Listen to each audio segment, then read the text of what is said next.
Have you ever sat quietly after a phone call with someone you love, maybe your son, a sister, or a lifelong friend, and felt something wasn't quite right? Maybe they asked for something again. Maybe they didn't ask at all, but you felt the unspoken pressure. And as you hung up the phone, a part of you wondered, am I being used, or am I just being kind? That's a question that lives in the hearts of many people, especially as we grow older, when you've always been the dependable one, the helper, the shoulder to lean on, the fixer. It can be hard to tell where love ends and emotional obligation begins, but something deep inside starts to notice. It might be subtle at first, a sense that the calls only come when they need something, that your stories are often brushed aside, that your boundaries don't seem to count. You might brush it off. You might even feel guilty for wondering, after all, these are people you love, people you've supported, people you'd still drop everything for. But the ache remains, because when you are constantly giving emotionally, without being met in return, something in you begins to feel quietly depleted. Not just tired, emptied. Grace, a soft-spoken woman in her late 60s, found herself in that very space.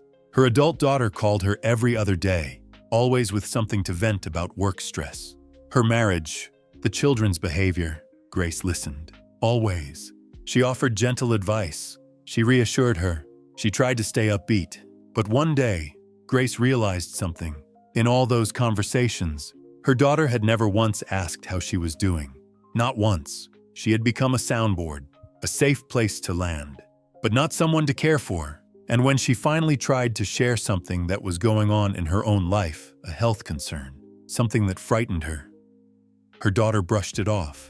"Don't worry about that now, Mom. I've got enough on my plate." That sentence stayed with her, not in anger, in grief. Because it was the first time she saw it clearly, the relationship was no longer mutual. It was emotional labor on one side, silence on the other. That's one of the clearest signs of emotional use, when the relationship revolves around their needs, their feelings, their struggles, and you are always the listener, the soother, the container, but never the receiver. You become the one holding the weight, without anyone asking how your arms feel. It can be painful to admit, especially when you love them, especially when they don't mean to hurt you. Most people don't. They're just used to it, used to your steady presence, used to you not asking for much. But just because they're used to it doesn't mean it's fair. And when you start to notice the imbalance, you begin to see other signs too, like how your no is never really heard. Frank, a retired school principal, loved his daughter dearly, but every time he tried to set a boundary, when he said he couldn't help watch the grandkids, or that he needed rest, she'd respond with guilt. "But Dad, I have no one else. You know how much I count on you." At first, he gave in, again and again. But over time, the weight of those subtle emotional pressures wore him down. He started to notice how helping had become an expectation, not a request.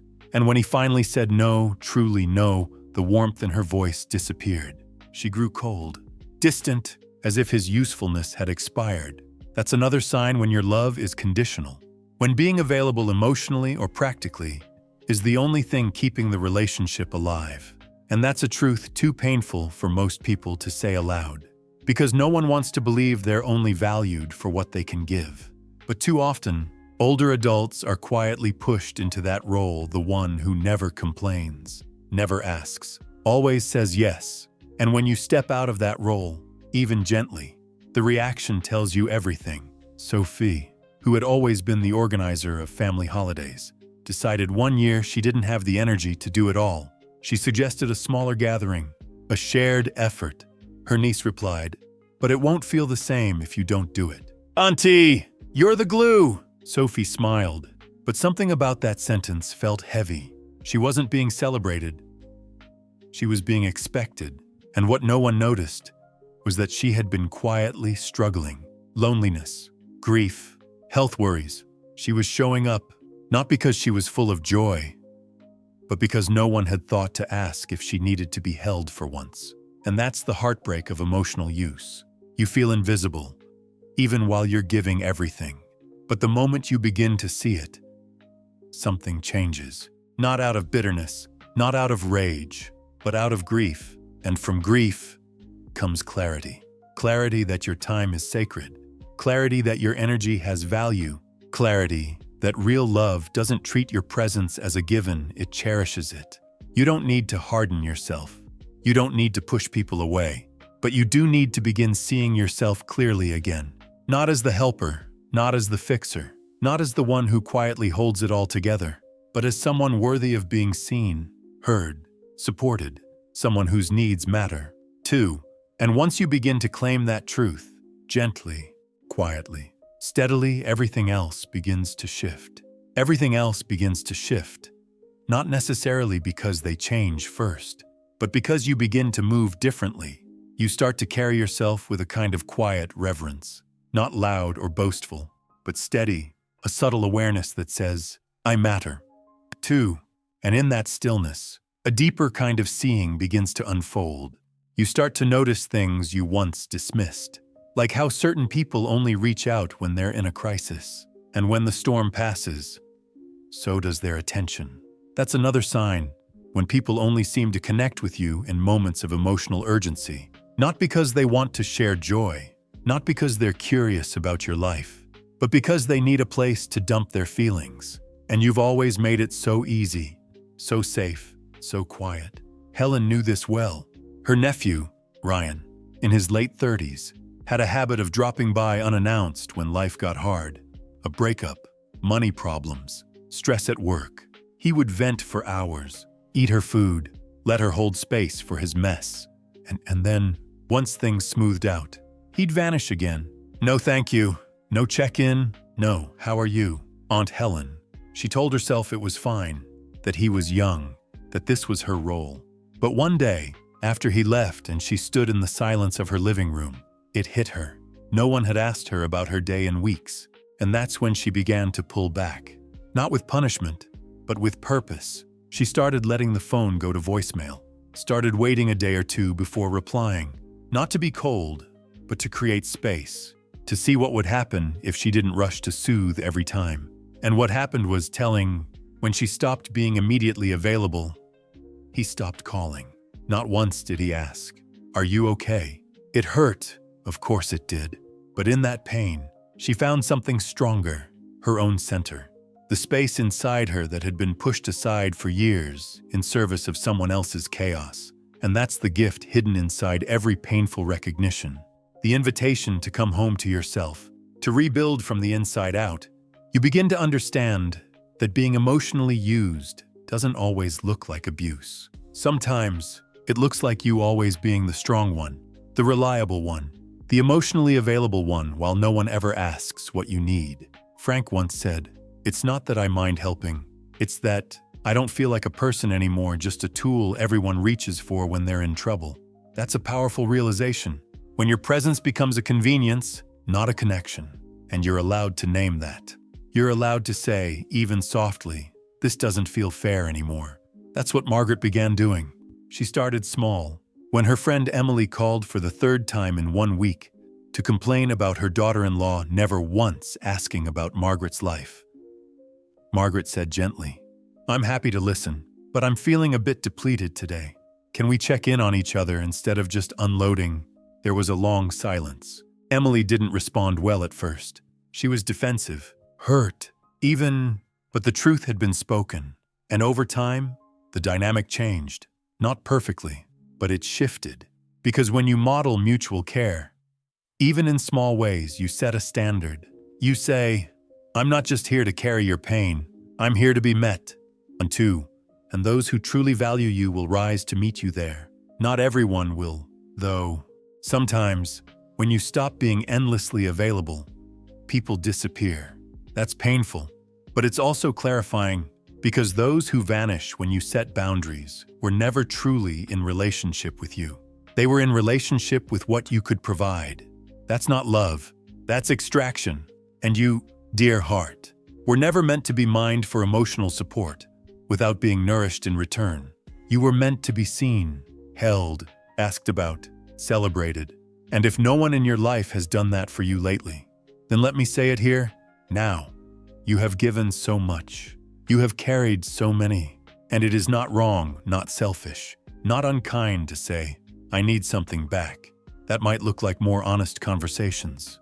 It might look like choosing silence instead of overextending. It might look like letting go of relationships that have turned into one-way streets.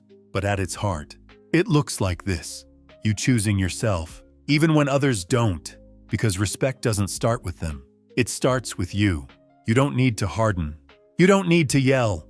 You only need to stand calmly in your truth and let that truth guide your steps forward. It may be uncomfortable at first. It may feel unfamiliar. But underneath the discomfort is a peace that comes from no longer pretending. You begin to show up as you fully, honestly, and that's when everything begins to change. Not because others become perfect, but because you no longer accept crumbs. You no longer carry the weight alone. You no longer say yes to being used even emotionally, just to feel needed. You stop shrinking. You stop absorbing, and slowly, you start returning to the you who knows how to love deeply and wisely, to the you who is allowed to be held, to the you who understands that emotional giving without emotional receiving isn't love. It's imbalance, and balance is what you are worthy of, always. And balance is what you are worthy of, always. The thing about emotional use is that it doesn't always wear a villain's mask. It doesn't storm into your life with harsh words or threats. More often, it comes in gently through habit, through routine, through a long line of unspoken expectations. And by the time you notice, you've already built a life around tending to others, while your own garden quietly withers. But the moment you notice it, truly notice, it is also the moment something begins to bloom again. You start to listen to yourself, not the voice that says, "They're just going through a lot," or "It's easier not to rock the boat," but the voice underneath, the quieter one, the one that asks, "But what about you?" Sophie had spent decades making herself easy to love, or rather, easy to lean on. She was the one who didn't ask for much, the one who remembered birthdays, sent cards, offered rides, sat at hospital bedsides. But after her 70th birthday passed, without so much as a phone call from her sister or her son, something broke. It wasn't a loud break. It was soft, like the sound of a chair creaking when no one is sitting in it anymore. She sat in her living room with a small slice of cake she'd bought for herself and thought, if I stopped showing up, who would come looking for me? That's a question many carry in silence. Because emotional use doesn't always come with cruelty. Sometimes it comes with a long absence of thoughtfulness, a long drought of being asked about, a long emptiness where there used to be care. And if you've ever felt that way, I want to tell you something gently, but firmly. You are not too sensitive. You are not imagining it. You are someone who has quietly held up the emotional world of others, and somewhere along the line, they forgot to look up and say, "Thank you. How are you doing?" The moment you begin to name that truth, even just to yourself, is the moment you stop chasing the kind of love that only arrives when it needs something. You stop adjusting yourself to stay close to people who never adjust anything for you. You stop accepting being the strong one as a lifetime sentence. And that's when respect begins to return. Not from others first, but from you. Frank said the first time he truly felt respected was the moment he stopped rushing to answer his phone. He used to feel an invisible pull every time his daughter called, like he was on duty, like saying no or letting the phone ring would make him a bad father. But he started to realize she only ever called when something was wrong, and she rarely, if ever, asked if he had the space to listen. So one day, when the call came in, he looked at the screen, breathed, and let it go to voicemail, and the world didn't end. He called back the next day when he felt ready and said calmly, "Let's talk when we both have the energy." That small act rewired something inside him, not because she praised him, but because he felt the shift. It was the shift from automatic self-sacrifice to conscious self-respect. That's what this journey is about. Not cutting everyone off, not becoming guarded or cold, but living from a place of deep, quiet self-regard. You begin to understand that your love is not proven by how much you endure. It is proven by how well you care for yourself, too. And when others witness that care, when they see you choosing rest, choosing boundaries, choosing balance, it teaches them how to love you better. Not because you demanded it, but because you modeled it. That's what happened to Grace. She had always been her daughter's sounding board. But one evening, when her daughter called mid-rant, Grace interrupted gently and said, "Sweetheart, I love you, but I've had a really difficult day, and I need some space right now. Can we talk tomorrow?" There was a pause, a long one. Then, a softer voice. "I'm sorry, Mom. I didn't even ask how you were." That was the first time in years Grace felt truly seen. Because true respect, is not something you have to earn through over-functioning. It's something that blooms when you begin to stand in your own light. You don't have to be loud to be heard. You only have to stop dimming your light so others can shine without reflection. You don't have to explain yourself to people who have grown used to your silence. You only have to start listening to the part of you that has been asking, quietly, to be seen, because you are more than what you do for others. You are more than your availability. You are more than the stories people have written about your role in their lives. You are a soul, a heart, a presence. And when you begin to live from that place, not with drama or force, but with quiet clarity, the people who truly love you will meet you there, and the ones who don't, let them go gently, not in anger, not in bitterness, but in peace, because peace is what you've earned. And your life, especially now, deserves to be peaceful. It deserves relationships that flow both ways. It deserves presence, not performance. It deserves rest, and most of all, it deserves respect. From others, yes, but first always from you. You deserve respect. From others, yes, but most powerfully from yourself. And if you've made it here, all the way to the end of this conversation, I want to thank you, not just for watching, but for staying present, for sitting with truths that are not always easy to admit, for allowing yourself to wonder, maybe for the first time in a long time, what if I've been giving too much? What if I've forgotten how to receive? That's not weakness, that's awakening. It takes strength to admit that something is off in a relationship you love. It takes courage to say, I've been showing up for everyone else, but I need someone to show up for me now. And it takes quiet, grounded self-respect to begin making small, graceful changes, the kind that don't scream, but still shift everything. If you've ever felt emotionally invisible, if you've carried the weight of being the strong one, if you've smiled through moments of disappointment, because it was easier than explaining your hurt, I want you to know you are not alone. There are so many people walking this same path, maybe even watching this video right now, who know that feeling all too well. The ache of being needed, but not nurtured. The sadness of realizing a relationship has become one-sided. The exhaustion of always being the emotional giver. But here's the beautiful truth. You get to start over not with them, but with yourself. You get to begin asking better questions. Not, why don't they care more? But why have I accepted so little? You get to try different responses, not automatic yeses, but thoughtful pauses, not absorbing everything, but holding what you choose to hold. And maybe most importantly, you get to define your value not by how much you give, but by how much you honor yourself. That may look like smaller gatherings, shorter phone calls, longer silences between check-ins, not out of resentment, but out of a desire to reclaim your peace. It may look like not answering right away, not rushing to fix, not being the emotional anchor for people who never ask how your own heart is sailing. It may look like letting go of guilt and holding on to grace, and I hope you do. I hope you begin to live more gently with yourself, to nourish the parts of you that have been waiting, quietly, for anyone to say, I see you. Let me be that person today. I see your care. I see your effort. I see the tears you've never spoken of, the frustration you've swallowed, the small daily kindnesses that go unnoticed.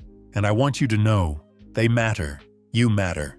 You matter even when you stop giving, even when you stop fixing, even when you let go of relationships that no longer meet you where you are.